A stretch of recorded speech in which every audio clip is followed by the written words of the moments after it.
বা শ্রীমন মহাপ্রভুর গভীরতা বা শ্রীমন মহাপ্রভু যে ভগবত তত্ত্ব কতটা কেমন।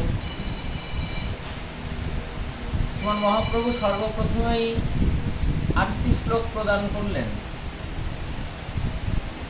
এই 8টি শ্লোক মহাপ্রভু প্রদান করতে চাননি। প্রভু যখন নীলাচলে স্থিত, তখন প্রভুর পরিকরগণ গিয়ে প্রভুকে জিজ্ঞাসা করছেন, প্রভু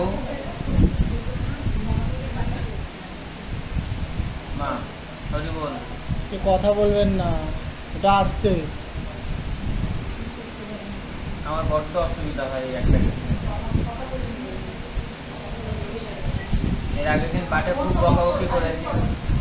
আপনারা সবাই আমার মায়ের থেকেও বয়সে বড়, কেন আপনারা বকাঝকা শুনবেন বলুন?